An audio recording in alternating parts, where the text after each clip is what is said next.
Paul, my soulmate, my friend, my partner, my everything. Love you darling. ఎందుకంటే నేను ఎందుకు చెప్తున్నానంటే సిన్సియర్గా ఒక హానెస్ట్గా ఒక సినిమాని కష్టపడితే దాన్ని ముందుకు తీసుకెళ్ళాలని. మేమిద్దరం దగ్గర 2001 నుంచి ఫ్రెండ్స్. నేను ఎస్కేను, బన్నీవాసు, వంశీ అందరం 25 years అయింది. అలానే మేము సెలబ్రేట్ చేసుకుంటే అక్కడితో ఆగిపోద్దని దిష్టి తగిలి చెయ్యం. మా జర్నీ అని కాదు, తను ఇదివరకు అంతా మీకు ఇప్పుడు ఎస్కేఎన్ ఇట్లా తెలుస్తున్నాడు, కానీ మా ప్రతి సినిమా ఆడడానికి కారణం బిహైండ్ ఎస్కేఎన్నే ఉండేవాడు. ఎందుకనంటే నేను ఈ రోజుల్లో తీసిన నన్ను వెనకాల ఉండి ఎంకరేజ్ చేసింది ఎస్కేఎన్, శ్రేయస్ శ్రీనివాసు. వాళ్ళిద్దరూ లేకపోతే ఈ రోజుల్లో లేదు, నేను లేని రోజు. అంత గొప్ప ఫ్రెండ్స్ ఉంటే డెఫినెట్గా మంచి సినిమాలు ఎప్పుడు ఒక మంచి టాలెంట్ ఉన్న వ్యక్తులు వస్తుంటారు. ఇవాళ నా మీడియా ఫ్రెండ్స్ అందరూ నన్ను చూసిన వాళ్ళందరూ ఇక్కడే ఉన్నారు.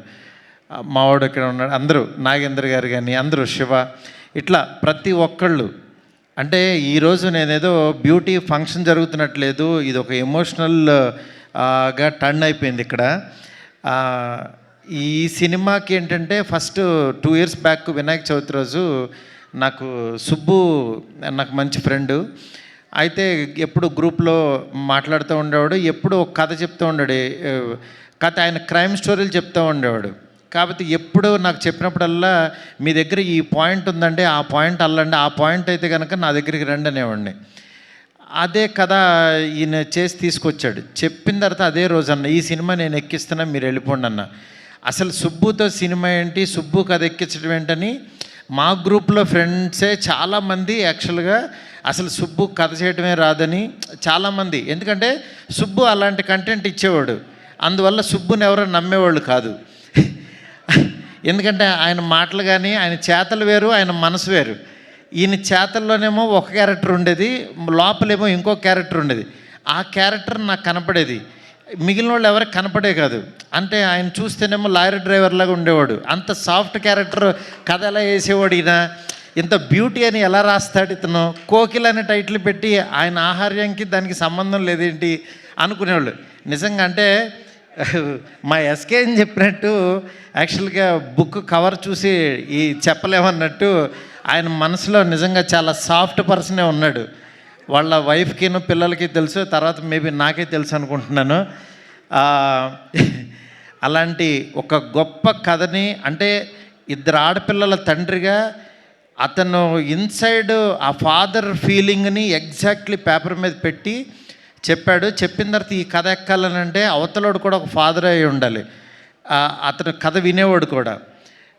వెంటనే నేను నిమ్మగల ప్రసాద్ గారు, అప్పుడే మేమేదో మాట్లాడుకుంటున్నాం వేరే దాని గురించి, ఆయన దగ్గరికి పంపించా. ఆయన చాలా ఎగ్జైట్ అయిపోయాడు, నిజంగా చాలా అద్భుతంగా ఉంది సినిమా, సూపరు, ఇది సార్ అది సార్ అని చెప్పారు. చెప్పిన తర్వాత మళ్ళీ కూర్చుని యాక్చువల్ నిమ్మగల ప్రసాద్ గారికి నచ్చింది, ఎక్కిస్తున్నామని చెప్పాను. దాని తర్వాత ఒకసారి దీనికి చాలా ఇన్సెక్యూరిటీ. ఫస్ట్ అసలు కథ కంటే పక్కనోడు మన గురించి ఏమనుకుంటున్నాడు, డైరెక్షన్ డిపార్ట్మెంట్ నమ్మడు, ఇంకెవరినే నమ్మడు. ఆయన ఇంట్లో వాళ్ళ వైఫ్ కూడా ఏంటి పక్క రూమ్లోకి వెళ్ళింది, ఏం మాట్లాడుతుంది అని ఇట్లా ఎక్కువ పాపం ప్రపంచంలో ఎక్కువ దెబ్బలు తినేసి, లారీ దెబ్బలు తినేసి ఆయనకి ఎక్కువ అనుమానం ఎక్కువ. చుట్టుపక్కల జనాలు ఏమనుకుంటున్నారు, కిందకి వెళ్ళినోడు ఏం మాట్లాడుతున్నాడు అని పైనుంచి చూడటం, ఇట్లా ఉంటుంది ఆయన క్యారెక్టర్ అంతా. ఇలాంటి దీంట్లో ఆయన మీరు పక్కన వాళ్ళు వదిలేసేయండి సార్, మీరు రండి అని చెప్పి ఆయన కూర్చోబెట్టి, నాకు మ్యూజిక్ సిట్టింగ్లో ఉన్నప్పుడు నేను ప్రసాద్ గారికి కూర్చుని ఈ సినిమాని నేనే ఒక డైరెక్టర్గా ఫీల్ అయిపోయి నేను షార్ట్ టు షార్ట్ మాట్లాడేసి రికార్డ్ చేసుకోండి అని చెప్పేసిన తర్వాత ఆయన మళ్ళీ అద్భుతం గురూజీ సూపర్ అని చెప్పి నా దగ్గర చెప్పి, అలా సముద్ర బొడ్డు దగ్గరికి వెళ్ళి ఆయన కైండ్ ఆఫ్ మేకింగ్ చెప్తాడేంటి, నేను ఒక కథ రాస్తే అని చెప్పి పాపం ఆయన మనసు పంచుకున్నాడు. అది తప్పులేదు, ఎందుకంటే ఆయన నా స్టోరీని ఆయన చెప్తాడేంటండి, నేను ఎలా అనుకుంటున్నాను ఆయన ఏమనుకుంటున్నాడని. ఆ రోజంతా పాపం చాలా డిప్రెషన్లోకి వెళ్ళిపోయాడు. ఈయన వెళ్ళిపోయి డైరెక్షన్ డిపార్ట్మెంట్ని కూర్చోబెట్టి, ఇక్కడ మారుతి ఒకడు ఉంటాడు, నేను ఒకడు ఉంటా, నా వర్షన్ చూడాలి కానీ ఆయన వర్షన్లో నా సినిమా తీయమంటే ఎట్లాగానే డిస్కషన్ పెట్టేవాడు. ఇవన్నీ మీటింగ్ అయిపోగానే వాళ్ళు నాకు ఫోన్ చేసి చెప్పేవాళ్ళు, సార్ మీ గురించి ఇలా అంటున్నాడు. ఆయన బాధ నాకు అర్థమైంది. పాపం ఆయన కథ ఎక్కడ నా ఇన్స్పిరేషన్ వల్ల పాడు చేసేస్తానో అని భయం వేసింది. అది తప్పేం లేదు, ఈవెన్ నేను డైరెక్టర్ అయినా నేను అది ఇదవుతానని నేను పిలిచి, సుబ్బు గారు మీరేం భయపడద్దు, మీరు మాకు నిమ్మకల్ ప్రసాద్ గారికి నచ్చే సినిమా తీయాలని అంటే, పాపం మేబీ మీరు తీయలేకపోవచ్చు, మీరు ఒకసారి ఆలోచించండి అంటే ఆయనే అన్నాడు, అవును సార్ ఈ కథ మిమ్మల్ని, నాకు మీ ఫ్రెండ్షిప్ ముఖ్యం, నాకు మీరు అనుకున్న జెన్యూనిటీ ముఖ్యం, నాకు మాకు కథ లేకపోయినా పర్వాలా, సినిమా లేకపోయినా పర్వాలా, నాకు మీతో జర్నీ ముఖ్యం సార్, నేను ఈ డైరెక్షన్ ఎవరికైనా ఇచ్చేస్తాను అన్నాడు. పాపం ఫస్ట్ డైరెక్షన్ కోసం చేసుకున్న కథ దాన్ని యాక్చువల్గా తను ఇచ్చేశాడు. నాకు ఆ రోజు నాకు చాలా, అతనిలో బయటకు మాట్లాడే పర్సను వేరే పర్సన్ ఉన్నా సరే ఇంటర్నల్గా నాకు మారుతి గారు కావాలి అని ఒక మంచి మనస్తత్వం నాకు బాగా అనిపించి సాయికి ఫోన్ చేసి, అప్పుడే సినిమా భలే ఉన్నాడు సినిమా రిలీజ్ అయింది, సినిమా బాగాలేదన్నారు, సాయి డిప్రెషన్లో ఉన్నాడు, ఉంటే 2 రోజుల తర్వాత ఫోన్ చేసి, సాయి నువ్వు అర్జెంటుగా ఆఫీస్కి రా, ఇంకో సినిమా చేయన్నా. తను చాలా ఎక్సైటెడ్ నిజంగా. ఎందుకంటే నాకు ఎవరన్నా బాధలో ఉన్నారంటే ఫస్ట్ నాకు భయం వేస్తుంది, ఎందుకంటే ఆ ప్లేస్లో నేను ఉండకూడదని కోరుకుంటాను. అలాంటి దాంట్లో నేను ఎవరన్నా ఆనందంలో ఉన్న పబ్లో పార్టీలన్నా నేను 90% వెళ్ళను, ఎందుకంటే ఆల్రెడీ వాళ్ళు హ్యాపీగా ఉన్నారు, నేను వెళ్ళి వాళ్ళని ఏమి పెంచక్కర్లా. కానీ బాధలో ఉన్నవాడికి నాలాంటి వాడి మాట, నేను తట్టే భుజం చాలా హెల్ప్ అవుతుంది. అది యాక్చువల్గా నేను పెరిగిన వాతావరణంలో మా నాన్న అవ్వచ్చు, మా అమ్మ అవ్వచ్చు, మా ఇంట్లో వాళ్ళ పెంపకం నుంచి అది వచ్చింది నాకు. అందుకే నేను ఇప్పుడు నాకు పెద్ద సాంగ్స్ మేకింగ్లో ఉన్నా, చాలా బిజీగా ఉన్నా. అలాంటి దాంట్లో కూడా విజయ్ గారిని రోజు మాట్లాడుకుంటూ నేను ఫారెన్ వెళ్ళినా, ఆయన ఏంటంటే మంచి సినిమా తీశాడు బార్బరిక్. నేను పాపం ఆ డైరెక్టర్ కూడా చాలా మంచి డైరెక్టరు.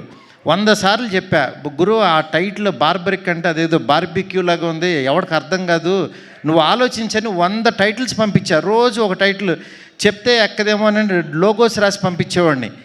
పంపించినా సరే ఆయన ఏంటంటే పాపం ఒక ట్రాన్స్లో ఉన్నాడు. ఆయన ఏంటంటే అది ఆ సినిమా గురించి ఆ కథ బార్బరిక్ అనే ఒక దేవుడని ఫీల్ అయ్యాడు. పాపం మనం ఫీల్ అవ్వటం వేరు, ఆడియన్ ఫీల్ అవ్వటం వేరు.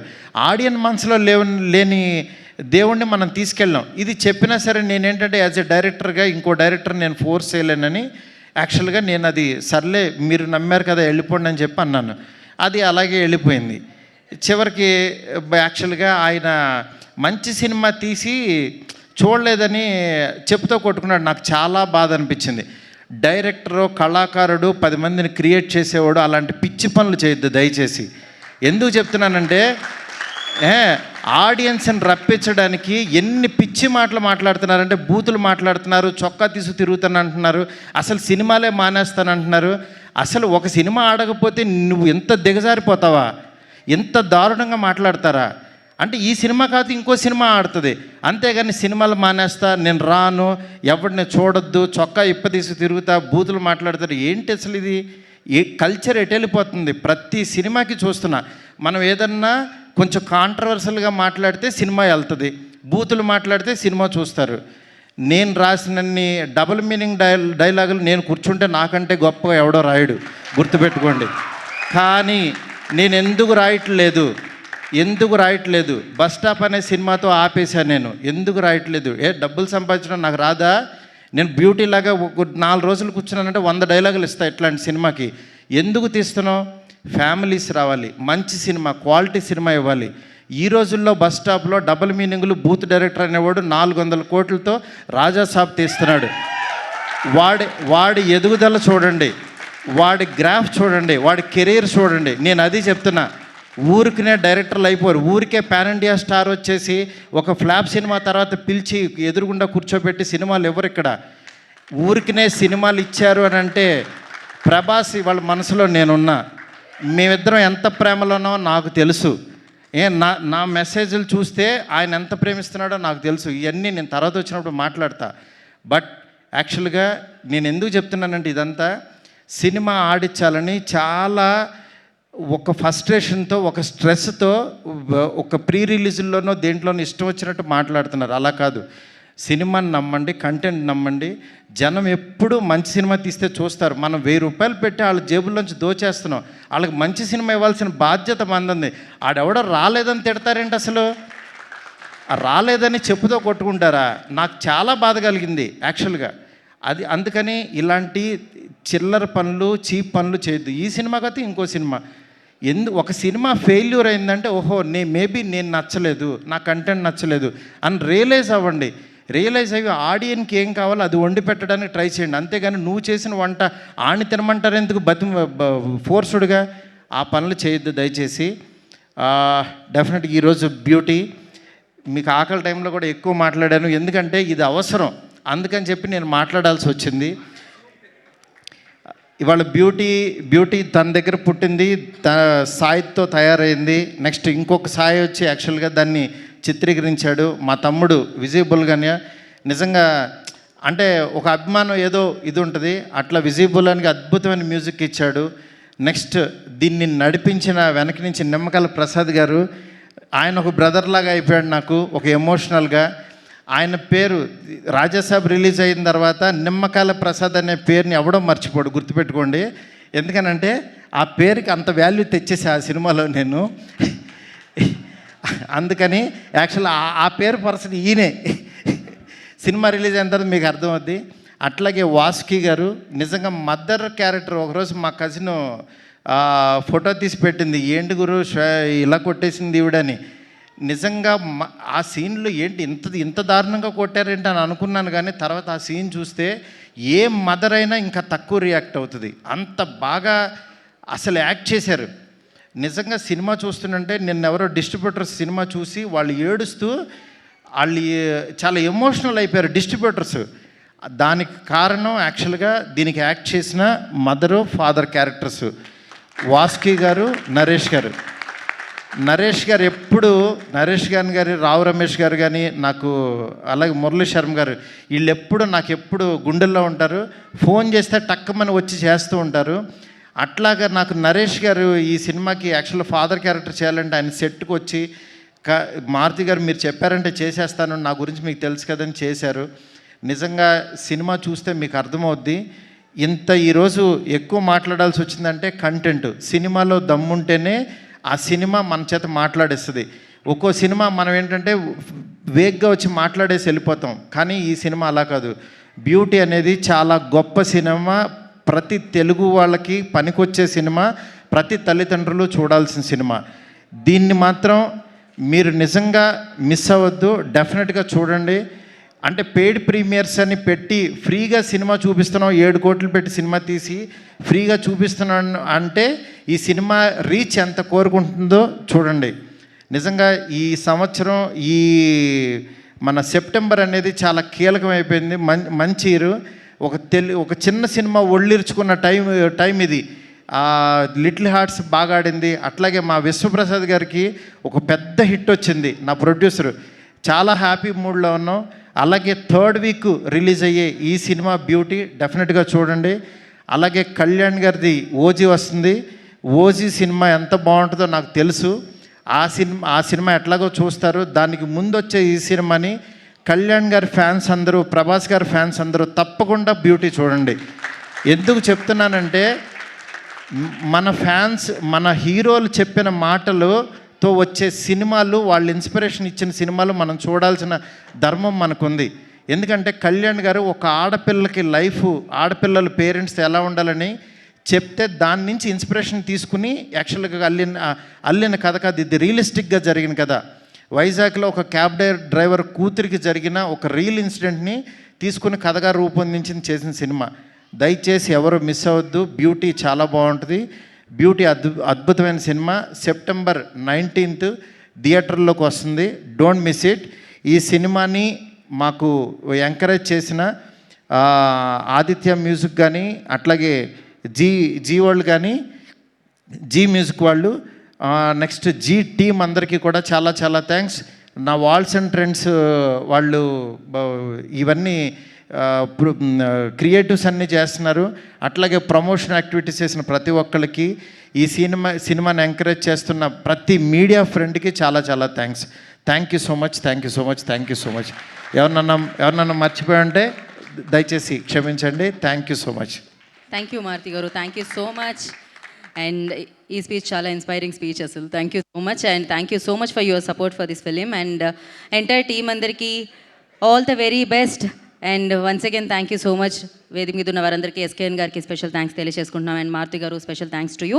నరేష్ గారు thank you. And everybody congratulations. Firstly మంచి బజ్తో రిలీజ్ అవుతుంది September 19కి. ఓకే, మీరు వీళ్ళిద్దరి గురించి చెప్పాలి.